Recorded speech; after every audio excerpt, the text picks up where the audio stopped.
दिसंबर की सर्द ठुठरती हुई रात थी और बाहर किसी ज़ूरही का नामो निशान न था। आधी रात के वक्त ऐसे कोई आहट भी इंसान को डरा कर रख देती है। मुस्कान अभी अपना कुछ काम कर रही थी, सो अभी मुस्कान जाग रही थी। उसकी आदत थी लाइट्स ऑफ करके खिड़की से बाहर झांक लिया करती थी। आज भी हस्बे मामूल ऐसा ही किया था, मगर ये क्या, खौफ से उसकी आंखें फैल गई थी। तस्दीक के लिए उसने दोबारा खिड़की से बाहर झांका तो मुश्किल अपनी चीख को वो कंट्रोल कर सकी, दबा सकी। हरास के आलम में खिड़की के पर्दे बराबर किए वह थर थर कांपती अपने बेड पर आ गई थी। पता नहीं उसने ऐसा क्या देखा था, उस पर खौफ तारी हो चुका था। बहुत ज्यादा डर गई थी और थर थर कांपती अपने बेड पर वापस आ गई थी। 2 किनाल पर मुश्तमिल उस घर में 3 फैमिलियां आबाद थी, यानी वहां पर 3 परिवार रहा करते थे। हवेली जो थी बहुत पुरानी थी। मुस्कान के दादा बताते थे कि ये जगह उनके बाप ने बनवाई थी। मुस्कान के दादा इजहार अहमद के 5 बच्चे थे। उमर अहमद, कमाल अहमद और शाहजहां 3 बेटे थे। मेहरुन्निसा और ज़ैबुन्निसा 2 बेटियां थी। ज़ैबुन्निसा शादीशुदा थी और अपने घर वाली थी, जबकि मेहरुन्निसा का 19 साल की उम्र में इंतकाल हो गया था। उमर अहमद की एक ही बेटी थी, मुस्कान। कमाल अहमद के 2 बेटे थे, शहरयार और असजद। शाहजहां का एक बेटा तैमूर, एक बेटी मिसाल थी। शुरू से इस घर में इकट्ठे रहते थे ये सब। घर के रिहायशी हिस्से से थोड़ा हटकर एक तरफ छोटा सा बागीचा बना हुआ था, जहां मुख्तलिफ दरख्त और पौधे लगे हुए थे। इस बागीचे की एक खास बात यह थी कि वहां सबसे पुराना बरगद का दरख्त बहुत घना और पुरअसरार सा था। बाकी सब पौधे की काट छांट की जाती थी, लेकिन इस बरगद के दरख्त को छुआ तक नहीं जाता था। ना ही कभी इसे काटा जाता था और ना ही कभी काटा गया था। आकाश बेल की शाखें बरगद के तने और अक्सर शाखों के साथ बहुत गुंजलिक होकर लिपटी हुई थी। खौफ के मारे कितनी ही देर मुस्कान की सांसें रुकती रहीं। उसे यकीन नहीं हो रहा था कि जिस बरगद के करीब दिन में भी कोई नहीं जाता, वहां रात के इस पहर शहरयार खड़ा था, वह भी तने से टेक लगाए। इतने खतरनाक मौसम में बिना किसी गर्म कपड़े के उसे गुमान हुआ था जैसे उसे कोई गलत फहमी हुई हो। मगर जब उसने दोबारा देखा तो वह शहरयार ही था। आंखें बंद किए, बाजू फैलाए खड़ा वह किसी और ही दुनिया का वासी लग रहा था। खौफ ने तमाम रात मुस्कान की नींद छीन ली थी। शहरयार उसका कजिन होने के साथ साथ मंगेतर भी था। दोनों में अगरचा कोई खास बेतकल्लुफी तो नहीं थी, मगर आते जाते खाने की मेज पे रोज कहीं ना कहीं सामना हो जाता था। उसे एकदम से शहरयार से खौफ आने लगा था और सुबह नाश्ते की मेज पे उसने हिम्मत करके शेरी से पूछ लिया था, शेरी रात को तुम कहाँ थे? क्योंकि मुस्कान बहुत कम गो थी और बहुत कम शहरयार से मुखातिब होती थी, तो सबका चौंकना लाजमी अम्र था। शहरयार खुद भी हैरान हुआ था। उसने जवाब दिया, मैं तो अपने कमरे में था। मगर तुम क्यों पूछ रही हो? खैरियत तो है सब? उसने इंतहाई तहम्मुल से कहा था। आधी रात को तुम बाहर निकले थे क्या? मुस्कान ने फिर पूछा था। तौबा करो लड़की, इतनी ठंड में आधी रात को बाहर निकल के मैंने अपनी कुल्फी जमानी थी क्या?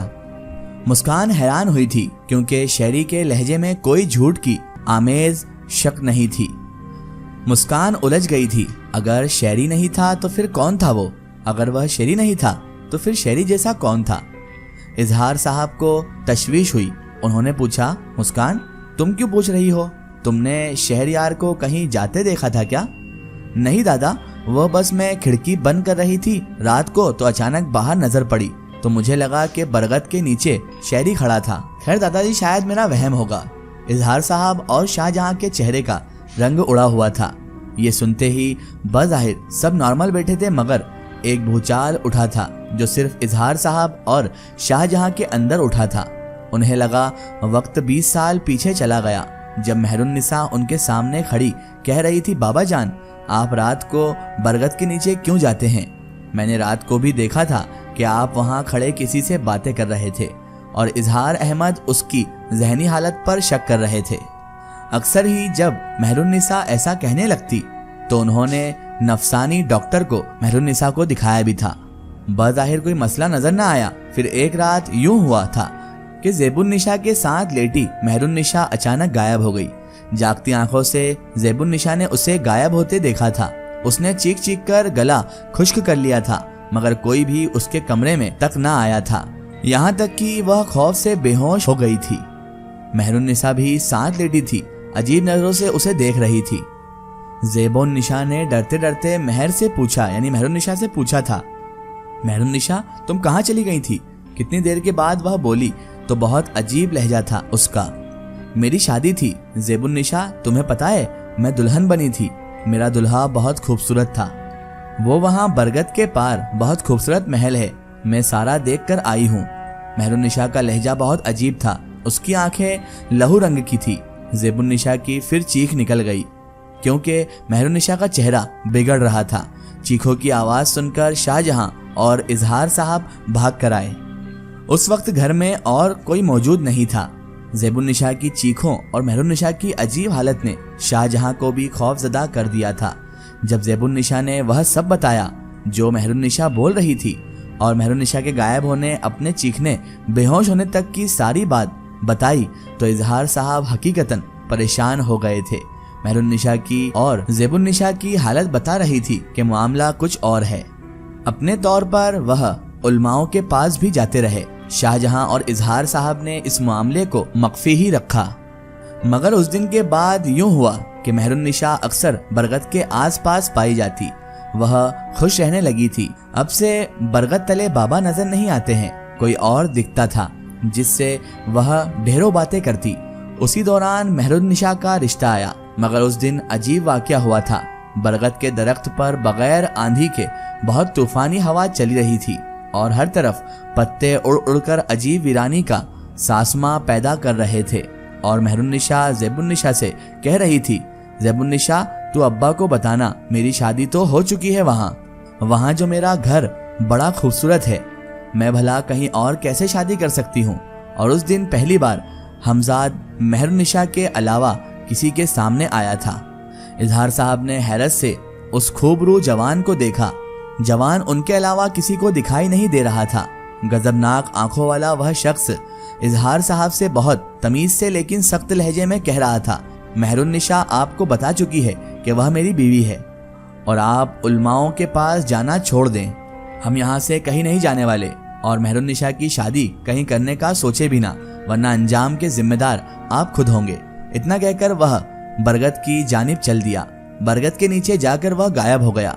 इजहार साहब की आंखें सुर्ख थी। कुछ दिन गुजरे थे। जो लोग मेहरुन्निसा के रिश्ते के लिए आए थे वह रिश्ता पक्का करना चाह रहे थे। जिस दिन उन लोगों ने रिश्ता पक्का करने आना था उसी दिन आते हुए उनका एक्सीडेंट हो गया था और लड़के की मौत वाक़ई हो गई। ताज्जुब की बात यह थी कि बाकी किसी को खराश तक ना आई। किसी को समझ भी ना आ सकी थी कि हादसा हुआ कैसे। कुछ वक्त गुजरा। मेहरुन्निसा का बरगद के पेड़ के पास बैठना पढ़ना बढ़ता ही गया। कोई उसे रोकता तो वह बीमार पड़ जाती। एक बार उसे कमरे में बंद कर दिया, मगर कुछ ही देर बाद दरवाजा खुद ब खुद खुल गया था। मेहरुन्निसा बरगद के पास ना जाती तो वह मुरझा जाता। फिर यूं हुआ था कि एक रात फिर मेहरुन्निसा पूरी रात गायब रही थी। अब तो सब घर वालों को यकीन आ गया था कि मेहरुन्निसा पर किसी भूत पलीत का साया हो चुका है। मगर मेहरुन्निसा और उस बरगद वाले नौजवान से कोई वाकिफ नहीं था सिवाय इजहार साहब के। उन्होंने दरख्त काटने का फैसला कर लिया। बरगद के दरख्त वाले नौजवान का नाम महरोज था। महरोज उनके पास फिर आया था, अगर आपने दरख्त काटा तो आपकी बेटी मर जाएगी। मगर इजहार साहब ने उसे महज डरावा समझा, यानी कि उन्होंने सोचा कि ये दरख्त कटने से खुद चला जाएगा इसलिए मुझे डरा रहा है। लेकिन वो ये नहीं जानते थे कि इसका अंजाम बहुत बुरा होगा। मगर फिर जो हुआ वह किसी के वहमो गुमान में भी ना था। बरगद की एक शाख अभी कटकर गिरी ही थी कि आंधी आ गई थी, जोरदार आंधी। साथ ही मेहरुन्निसा दम तोड़ गई थी। बरगद के तने के साथ खड़ा महरोज गजबनाक चेहरे लिए चीख रहा था, जो सिवाय इजहार साहब के और किसी को दिखाई नहीं दे रहा था, ना ही सुनाई दे रहा था। मेहरुन्निसा के मरने के बाद इजहार साहब ने सारी बात शाहजहां को बता दी थी। कितने ही दिन बरगद के पेड़ से रोने की आवाजें आती रही और महरोज हमजाद बन गया था। मेहरुन्निसा के जाने के बाद उसने उस घर के मकीनों को, रहने वालों को बहुत तंग किया था। कभी किसी का रूप धार के सामने आ जाता, कभी किसी का। अक्सर मेहरुन्निसा का रूप धार कर उसके पास आके बैठ जाता, जिसको डराना होता था उसे। फिर उस घर में चीखों की आवाज सुनकर हंसता। फिर सबकी शादियां हो गई तो सिवाय इजहार साहब के कभी किसी को नजर नहीं आता था, तंग भी नहीं करता था। अलबत्ता बरगद की शाखों को कोई नहीं छेड़ता था। इजहार साहब हाल में लौट आए थे, उसी हाल में लौट आए थे। अब वह मुस्कान को शेरी के रूप में नजर आया था तो यकीनन एक खतरे की घंटी थी जो अब इजहार साहब के सामने बज रही थी। मुस्कान यूनिवर्सिटी चली गई थी। शाहजहां परेशान बाप के पास बैठा था। दोनों बाप बेटे खामोशी से कारी साहब के पास गए, उन्हें सारी सूरत हाल बताई और हल पूछा। शाहजहां ने मेहरुन्निसा का हाल देखा था। वह मुस्कान को मेहरुन्निसा नहीं बनने देना चाहते थे। तमाम सूरत हाल सुनकर इमाम साहब ने मशवरा दिया कि जल्द से जल्द बच्ची का निकाह कर दें, फिर वह जिनज़ादा मुस्कान को कोई नुकसान नहीं पहुंचा सकेगा। उन्होंने इमाम साहब को मगरिब की नमाज के बाद का वक्त दिया था निकाह के लिए। शाहजहां ने निकाह ख्वाह का इंतजार भी कर लिया। इजहार साहब भी ताखीर नहीं करना चाहते थे क्योंकि मुस्कान हूबहू मेहरुन्निसा जैसी थी। शाम को इजहार साहब ने खराबी तबीयत का बहाना किया और सब बच्चों को बुला लिया था। उसी वक्त उन्होंने इस ख्वाहिश का इजहार किया कि वह शहरयार और मुस्कान का भी निकाह करना चाहते हैं। किसी की अगर मगर बाबा जान कोई बात ना सुनेंगे। इंतजाम तो पहले ही मुकम्मल था। शाहजहां उस सारे मामले का राजदार था। मुस्कान और शहरयार हक्का बक्का थे। आनन फानन सब कुछ हो गया था, मगर मुस्कान को उलझन थी। अभी भी रात के वाक़ये से वह उलझी हुई थी और अचानक अब ये उठा के एकदम से निकाह का चक्कर। वह बस जिद थी कि उसे बताया जाए कि सब ऐसे क्यों हो रहा है, आखिर ऐसी क्या आड़ी फंसी है। इजहार साहब ने उसकी जिद से हार मान ली थी और मुख्तसरन सारी बात बता दी। इजहार साहब और शाहजहां मुतमईन थे। बरगद आज फिर रो रहा था, मगर मुस्कान मेहरुन्निसा बनने से बच गई थी। दोस्तों, अगर आप भी अपनी जिंदगी की कोई सच्ची कहानी या सच्ची घटना हमारे चैनल से शेयर करवाना चाहते हैं और आप चाहते हैं कि आपकी स्टोरी भी माय स्टोरी बुक चैनल से शेयर हो, तो आप हमें हमारे फेसबुक पेज पर कांटेक्ट कर सकते हैं और अपनी स्टोरी वहां पर हमें बता सकते हैं।